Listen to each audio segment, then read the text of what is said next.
السلام علیکم، میں ہوں مہر بلال۔ اردو زبان دانی کا سلسلہ جاری ہے اور آج ہم پڑھنے جا رہے ہیں دو الفاظ کے بارے میں جو اکثر و بیشتر ہمیں واسطہ پڑتا ہے، خاص طور پر جو اساتذہ ہیں ان کا، اور اکثر و بیشتر ہی ہم ان کو کنفیوژن کے شکار ہو جاتے ہیں، ہم پریشان ہو جاتے ہیں کہ اب اس میں سے کون سا لکھیں، یہ والا طلبہ اور یہ والا طلبہ۔ اب ہم دونوں طلبہ پڑھتے ہیں،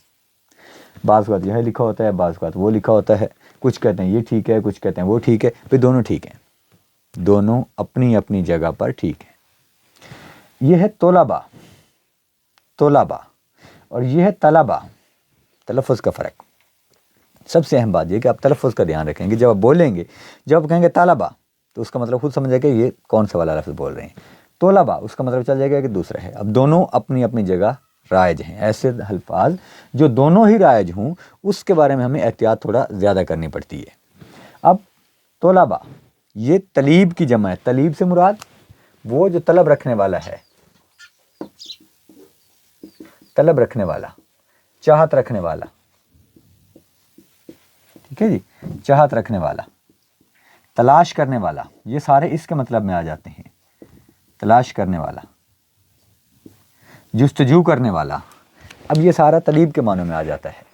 تو طلبہ، اب دیکھیں یہ بھی وہی ہے، طالب علم، علم کی تلاش کرنے والا، طلیب وہ بھی تلاش کر رہے ہیں، علم کو ڈھونڈ رہے ہیں، علم کی طلب کر رہے ہیں، اس کی جستجو میں پھر رہے ہیں، لیکن فرق کیا ہے؟ ہاں، آسان لفظوں میں آپ کو سمجھا دیتا ہوں۔ جس طرح ہمارے پاس ہوتا ہے کہ رسمی تعلیم اور غیر رسمی تعلیم، ٹھیک ہے؟ اب رسمی تعلیم میں کیا ہوتا ہے کہ کلاس ہوتی ہے، ٹیچر ہوتا ہے، نصاب ہوتا ہے، بچے ہوتے ہیں، وہ پورا ایک ماحول بنا ہوتا ہے۔ اس ماحول کے اندر جو بچے بیٹھے ہیں وہ طلبہ ہیں، مطلب اس جماعت کے اندر بیٹھ کر جو گروہ ہے بچوں کا، جو طالب علموں کا گروہ ہے، وہ طلبہ کہلاتا ہے۔ اور وہ شخص جو کسی کی تلاش میں پھر رہا ہے وہ طلیب ہے۔ اب زیادہ سارے لوگ جو تلاش میں پھر رہے ہیں، جو جستجو میں پھر رہے ہیں، جو علم کی طلب کرے نکلے ہوئے ہیں، مطلب وہ باقاعدہ طالب علم نہیں ہیں،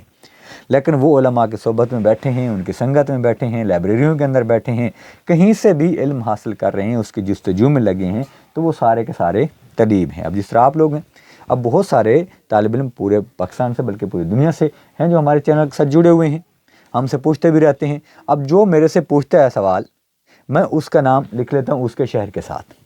ٹھیک ہے؟ اب میرے پاس ڈھیر سارے طلیب اکٹھے ہو گئے، اب وہ طلبہ نہیں ہیں،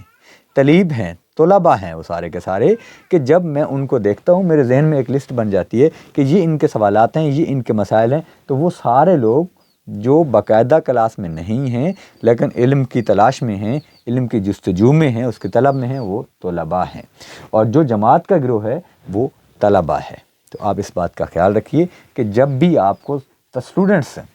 کلاس کے اسٹوڈنٹس کی بات کرنی ہوگی تو آپ اس کے لیے طلبہ لکھیں گے، اور جب آپ کو عام کسی چاہنے والوں کی بات کرنی ہوگی، طلیب کی جمع وہ کہہ دیتا ہے آپ کو لکھیں، تو آپ نے طلبہ لکھنا ہے۔ تو اب امید ہے کہ آپ کو ان دونوں کا فرق سمجھ آ گیا ہوگا، تو کوشش کیجئے، ایسی ایک ایک لفظ ہم سیکھیں گے تو بہت سارے کو سیکھ جائیں گے، ہمیں آپ سے سیکھنے کا موقع ملتا ہے، آپ کو یقیناً ہم سے کچھ سیکھنے کا موقع مل رہا ہے، تو کوشش کیجئے کہ سلسلہ جاری رہے، ہمارے ساتھ جڑے رہیے، ہمارے چینل کو سبسکرائب کیجئے، اس کے ساتھ جڑے رہیے۔ جو آپ کی رائے ہے، جو بھی آپ کہنا چاہتے ہیں، آپ کھل کے کہیے، ہمیں قطعاً اعتراض نہیں ہوتا، آپ کے قابل اعتراض میسیجز کا بھی ہمیں کوئی اعتراض نہیں ہوتا،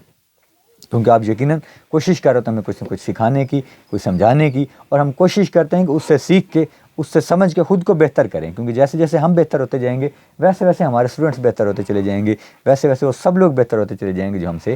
سیکھ رہے ہیں۔ تو امید ہے کہ ہماری یہ محبتیں سلامت رہیں اور ہمارا یہ ساتھ جو ہے وہ تا دیر قائم رہے۔